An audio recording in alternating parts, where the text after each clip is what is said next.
What's up, guys? It's TechnoViking23 coming to you today with a little bit of a different video. I'm actually going to be doing kind of a how-to slash tutorial today, and I've been getting a lot of questions from a few people, especially those who are considering starting their own YouTube channel, on how I make the thumbnails that appear on my videos. Of course, when I first started doing YouTube, I really was just using thumbnails from the video preview that it would allow you to do on YouTube.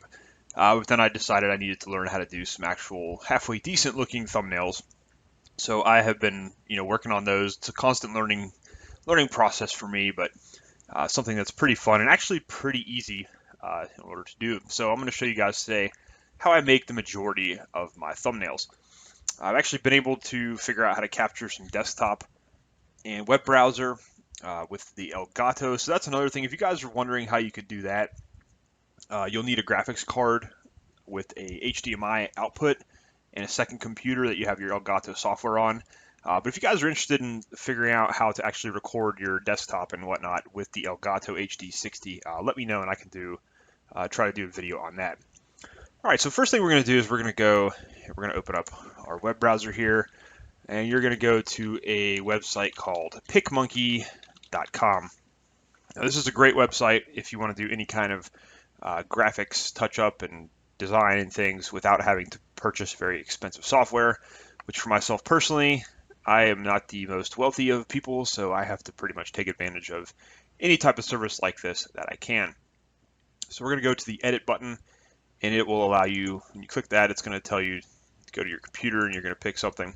Now I've already got the thumbnail I'm going to be working on saved under my YouTube area. And I'm actually going to be doing a video for the Star Wars Battlefront beta, so I went ahead and went out and found a pretty cool image for Hoth from one of the movies that I'm going to be using. Now, usually for these images, I will go out on Google and just try to find some general use images. I usually tend to stay away from like art and things like that, because if it's something that someone, say, has used on like their DeviantArt page or somewhere else, it might be, you don't want to have to worry about you stealing somebody's work or accidentally doing it. Or if you do find a piece of art that you want to use as a thumbnail, contact the artist, maybe see if they wouldn't be opposed to you using that, and of course you would just credit them in your video and your description. But we're going to start off here. This is the basic editor here on PicMonkey. Now this program does have a few paid things that you can do if you want to sign up for a membership, but quite honestly there's enough with the free version you really don't need to. So the first thing you're going to want to do if you're doing YouTube, you want to go down here to resize, and the size you need for YouTube videos is 1280 by 720. So you can see this is pretty close. We need to change it. What we're going to want to do is change this to 1280, and you can see there it went to 722. Now if we try to change that to 720, this goes to 1277, and there's a reason for that. It's trying to keep the image in proportion. You'll see that this box is checked here. You want to uncheck that when you first start here so you can just type in your own dimensions. And so now we've got 1280 by 720, and you're going to want to click apply. That'll make sure the image is the right size for YouTube. There's all kinds of different options you've got here. Let's say you have a larger image that you want to crop a section out, you can actually go in and just crop a section. Like if you just want to crop these walkers here, you can crop that and then make the actual size 1280 by 720. The image resolution might not be as good, but that's like say you have a much larger image you want to use, you can definitely use that in order to do that there. We're just going to cancel there. Canvas color, that's if you want to just, if you want to start with a blank canvas, you can change the color of it. You can rotate your image.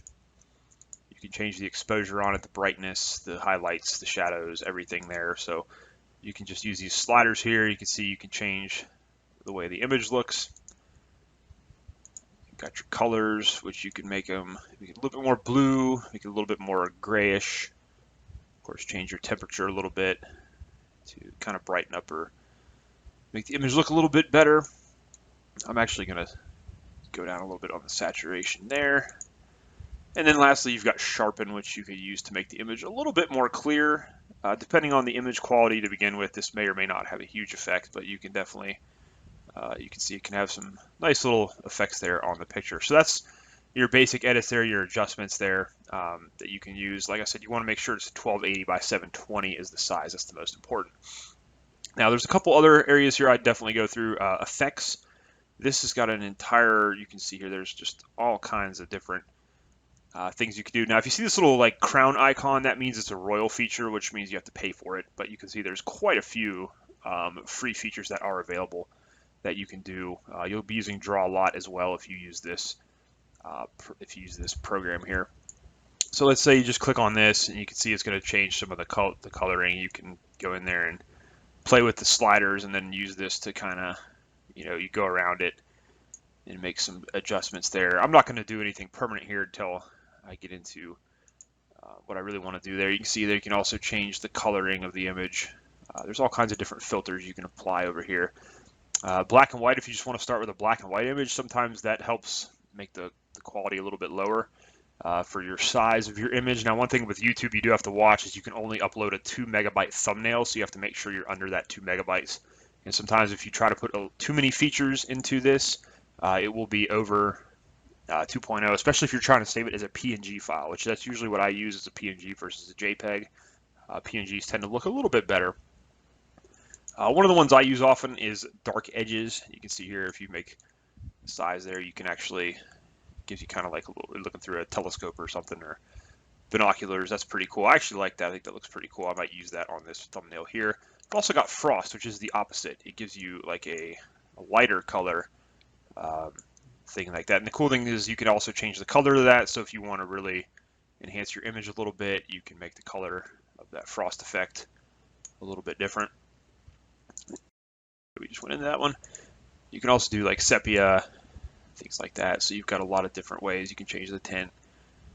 So a lot of awesome little things they've got here. Now you can even go down to the bottom. You've got Yester color, which is pretty neat little option there. And you can make that look almost like a photograph, an old photograph if you want. HDR is going to basically make it look like this. And again, you can kind of play with some of the features there. Cinerama will actually give it like a letterbox look to it.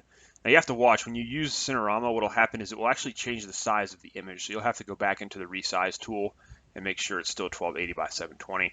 But you can see here, you've got all kinds of different effects you can do here that will basically make your image look pretty cool. So what I would suggest, guys, is the way I learned how to use this, I just went in and played with it. I just kind of played around and just use different features.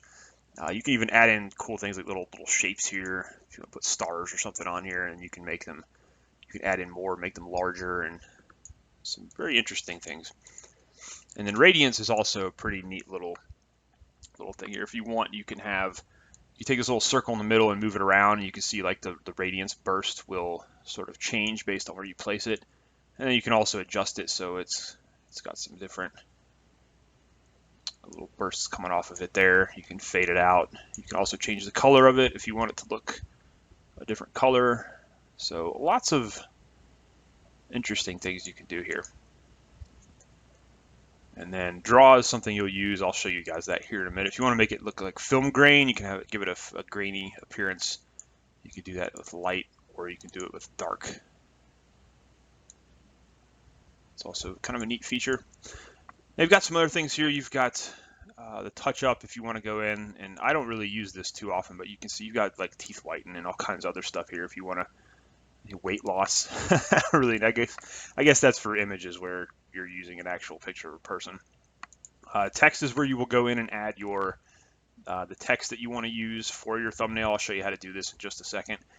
You can see here you've got all kinds of different text options. Now the ones that are, again, with the crown, you would have to pay for to get those, but you can see there's a very good amount of options available even if you don't pay for the service. So lots of text stuff you can do there. You've got overlays. Now you can actually do your own overlay. What I would make sure if you're going to do this, go out. You can find these on Google if you're looking for a specific overlay of something, but it needs to be like a GIF file with no background, so you can just kind of pull it right into here, and the background will blend in from your photo. But you've got all kinds of different overlays, and you basically just grab them and pull them over to the screen, and you can adjust them and change the color and do all kinds of things with them. But you can see here you've got all kinds of, you've got arrows. So, and there's even some royal options under each of these. So very cool. You've got all kinds of different symbols and things you can pull over if you're looking to make, looking to make some cool overlays to go on with your text, or just have them there. I use these stars quite a bit. You probably see these in a lot of my videos, thumbnails there. So lots of options if you're looking to spruce up your image a little bit. You've got leaves, trees, twigs, all kinds of interesting things here. Birds, roses, daisies, graphic blooms. So let's see, what do we got here? We've got frames. I don't really use these too often, but you can see you can add little frames into the image if you want to. I usually use that dark edges for my frame that we saw back on the editing. You can do film edge, that looks really weird. That's also a Royale feature. You can see it's got the little guy there. So you can just, like I said, just play around with it and maybe find something you like if this is something you want to do. The one thing I do use here is the textures. This is actually really cool. Yeah, I don't know why we're zooming in there. Let's go back out. Okay. So textures, I use these in conjunction with a lot of the effects. Like for example, space. This is really cool. You can see how it changes the whole background of like this space. I mean, that looks really awesome. I might actually use that. You've got a couple of different options there under each that you can kind of play with. I also use burst quite a bit. Burst gives you a kind of a really neat effect there. Now you can't change the color of these, but you can play with some of the settings to kind of lighten it up and fade it out. But these give you a nice little background image a lot of the times. But you got to watch because that does add a lot of image size there. You've also got light trails. You can use these to kind of brighten up your image or make your image look a little bit different. So lots of that looks really cool right there. Lots of interesting features you can do that. It looks really neat too. I might use that one. Then you got water. Water is also a very interesting effect. See, that looks pretty sweet. You've got a lot of interesting, you can make it look like it's raining and just put bubbles there, or that actually looks really nice too. So all kinds of different options there. Like I said, it's best just play around. You know, you can do metal background. So some of these look pretty neat. Make it look like paper. You know, just play around with these and you can find some pretty cool textures you can use to mix in with your image. And then you've got themes. I don't really use these too often, but not really sure what any of these do. Oh, okay, so this is for like just making your own pictures. Comic heroes. You can add, I guess you just pull those in there and, okay, so that's a Royal feature. I'm guessing you just, okay, yeah, so you can find some, if you want to look and find some interesting overlays, like you've even got Thor and Flash and Superman and things like that, but kind of cool. There's some neat things in there, but we're just going to stick with some of the basic stuff. So, all right, let's go ahead. We're going to go ahead and go in here. And we've already made our image 1280 by 720, so we're going to go ahead and go in here and start messing around with this. I think I'm actually going to use frost because I like the white balance in this photo. I like how it's kind of snowy already. It's, you know, Hoth. It's a winter environment. On planet there, so maybe we'll even change the color a little bit. Maybe we'll mess with that color a little, just a tad bit. The only problem though when you use white, it makes some of the text look it's kind of difficult to do some of the text. So I tell you what, I'm actually going to go ahead and just do the dark edges. And then we're going to go to overlay. Hey, let's see what looks good here. Burst is pretty cool. Sort of fade it a little bit if we want. Now I know there was one of those water effects that looked really, really cool here. Maybe it's I think it's this one here. But that kind of blends out a lot of the picture. That looks pretty cool too.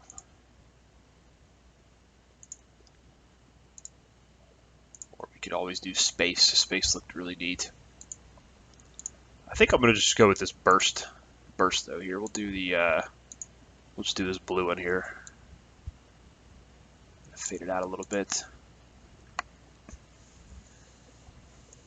All right, so now we're going to add some text into the picture.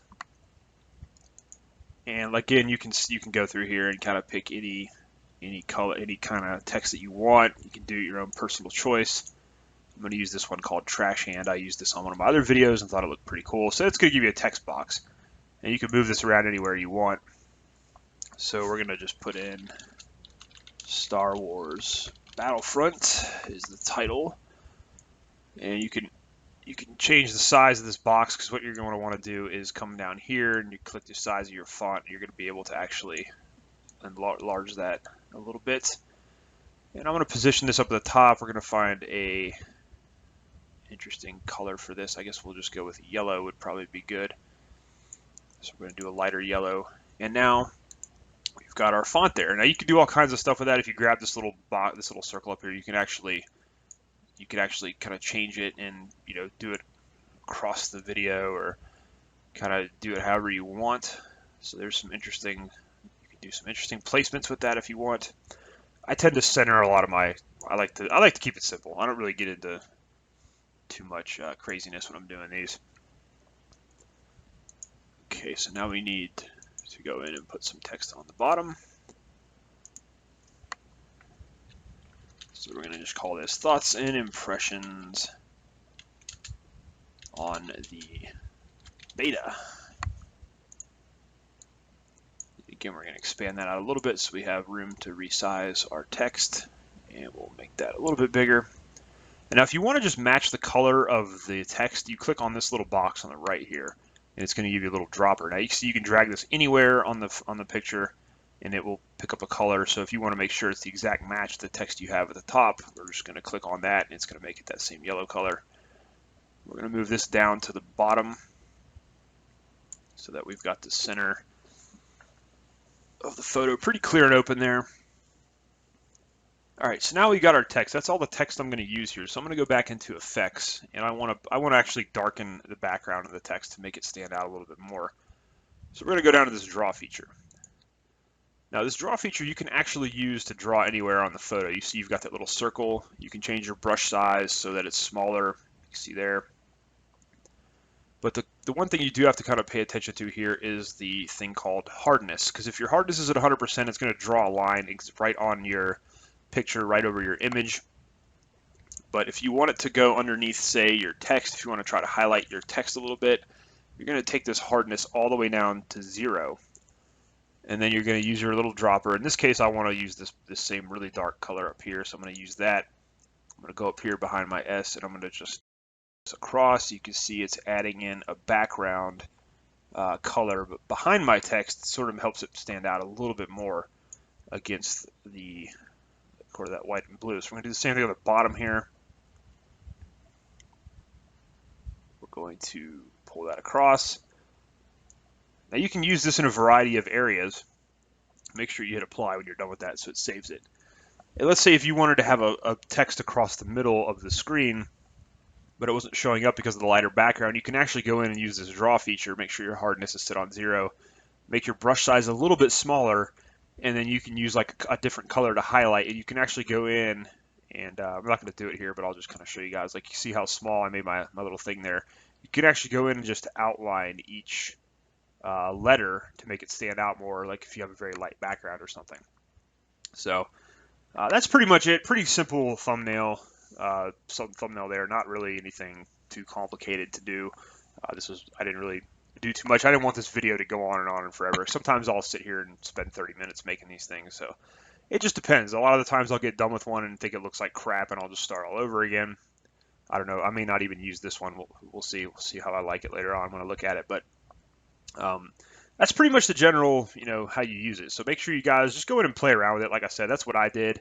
I just went through here and played around with all the different settings and learned how to make some, halfway decent thumbnails. Like I said, half the ones I make I'm really happy with. Some of the ones I make I'm not really happy with. But just depends, guys. Play around with it, learn how to use the different features, and you'll be able to make some pretty cool thumbnails in no time. And lastly, what you want to make sure you do is go to save. You want to make sure you save it so you don't lose what you just worked on. Now up here you can name it a file name. It'll give you a chance to do that when you hit save to my computer. You could do a JPEG and pick the quality size, but I always like to do a PNG file because they're a little bit better image quality.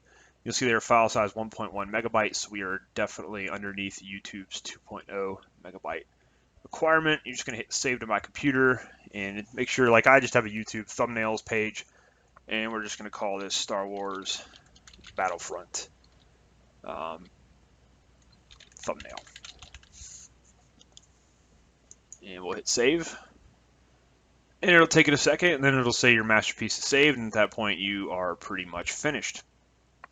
So that's about it, guys. Just wanted to give you guys a quick little sort of tutorial on how I do my thumbnails.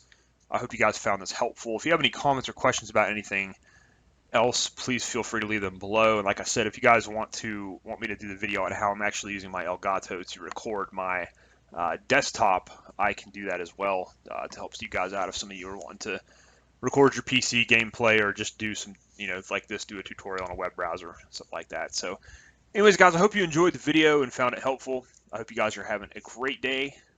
Thank you for watching, and I'll see you again next time.